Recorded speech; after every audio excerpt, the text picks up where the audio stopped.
محترم مسلمانان، نن یو بهترینه وظیفه دله درکوم. داسې وظیفه، داسې بهترینه وظیفه ان شاء الله چې یو کارته سره به ستاسو حاجت پوره کوي الله جل شانه. او دا حاجت کو دی لوی دی او کو دی وړوکی دی، ولې نه پوره کیږي؟ دا به ضرور پوره کیږي. ها، دا به ضرور پوره کیږي، ځکه تا د قبولیت والا وظیفه نه ده کړې، او هغه وظیفه دې نه ده کړې کوم چې د 5 منټو وظیفه ده.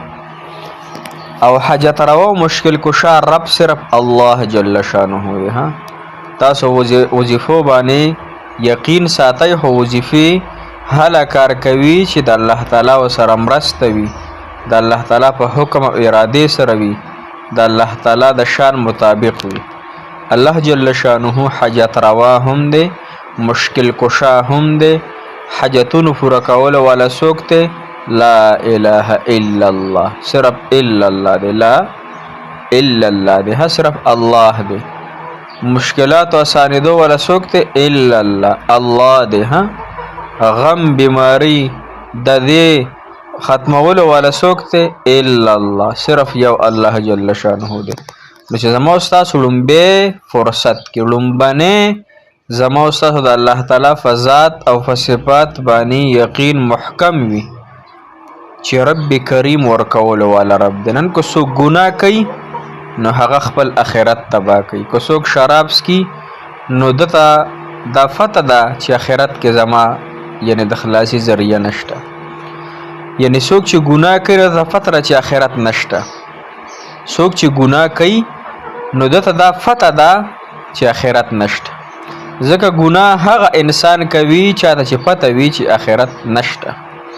لہذا آخرت موجود دی، قبر شته دی، محترمو برزخ شته دی، علیین سجین شته دی، جنتون شته دی، الله تعالی ذات موجود دی، د الله تعالی صفات موجود دی، د الله تعالی عبادات موجود دی، او الله جل شانه په خپل هم موجود دی.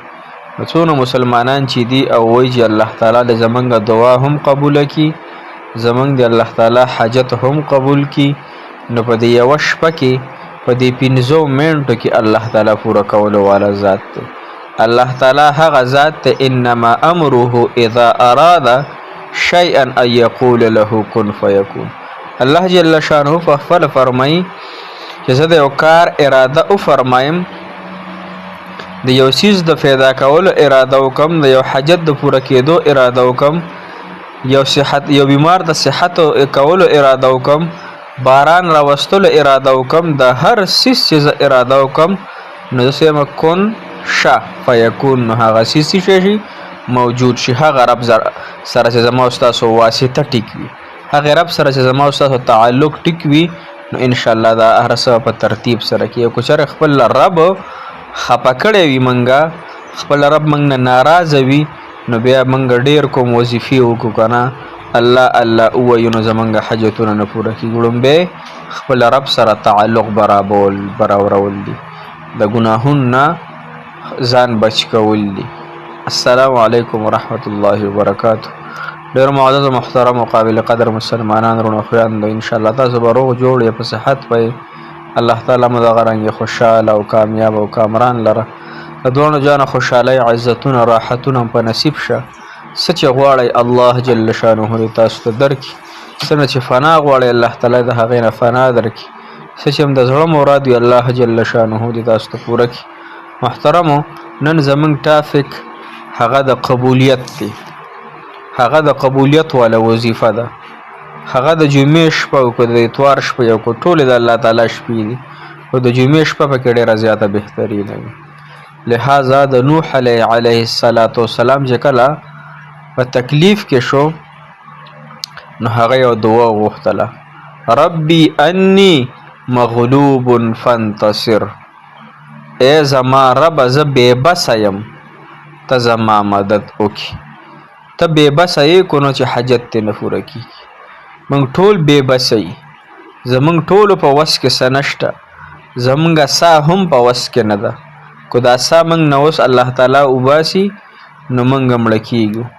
که زمونږ دماغ کار پرېښودو نو دا زمونږ په وس کې نه ده چې موږ ځان له خپل دماغ ټیک کړو. که زمونږ لاس او خپو کار پرېښودو نو موږ بې بسې چې دا خپل ځان نه نشو ټیکولی. محترمه موږ بې بسې په هر څه کې، موږ په خپل وس کې سم نشته دی، څه چې دی رب العالمین دی. نو چې موږ دومره بې وسه مسلمانانی، بې وسه انسانانی، نو بیا ولې د الله تعالی سره دشمنی جوړو؟ الله تعالی په دشمنی، الله تعالی چې څوک دشمنی کوي دی به ځان تباه کوي. صحیح شو که نه؟ نو د الله تعالی سره دشمنی مه کوئ، الله تعالی سره محبت وکئ، الله تعالی سره مینه وکئ، الله تعالی نه ځان له غواړئ، الله جل شانه به درکوي. که ستا زندګي ته وایي چې په مشکل کې ده، یا تا ته خپله زندګي په مشکلاتو کې د تیرولو واله ښکارېږي، نو ته د الله تعالی نه خپل ځان مزید مه په مشکلاتو کې اخته کوه.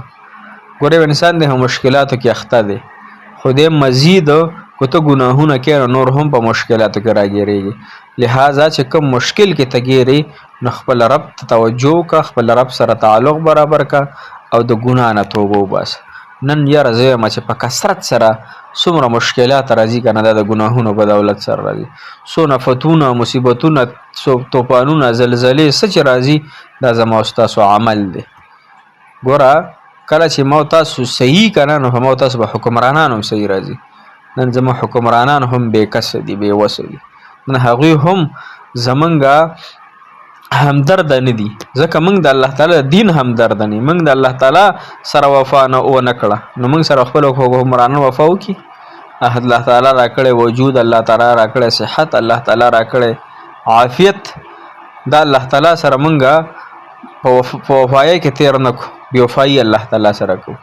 که نظر را کړی الله تعالی، دې کې هم د الله تعالی سره بې وفایي کوو، پردو ښځو ته ګورو، پردو سړو ته ګورو.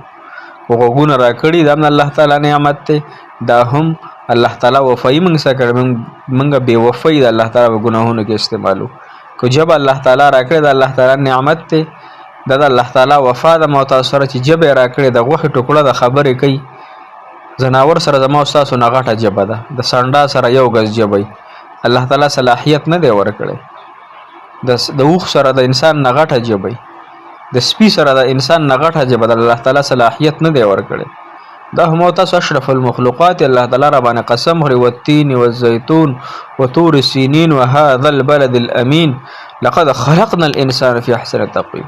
چې زماره په تور او یعنی الله تعالی قسمونه خوري، به وایي چې انسان ما ډېر ښکلی پیدا کړ. نن د هغې ښکلي بدله ما الله تعالی له دا ورکړي زه ګناهونه کوم. لهذا خپل ځان ټیک کړئ، الله تعالی به راسه هم معاملې ټیک کړي. که ځان هم ټیک کړی نه وي که نه، نو هسې ځانه زړه مچوئ او دقه وظیفه کوي، ربي انی مغلوب فانتصر، الله تعالی ته جاړئ. دا الفاظ وای او الله تعالی ته جاړئ، دا الفاظ وای الله تعالی ته جاړئ چې ستاسو حاجتونه الله تعالی پوره کوي. او که نه نور وظایفو ته ضرورت نشته، الله تعالی ته جاړئ، الله نه براه راست غواړئ، الله دا حاجت مې دی، الله دا حاجت دی، الله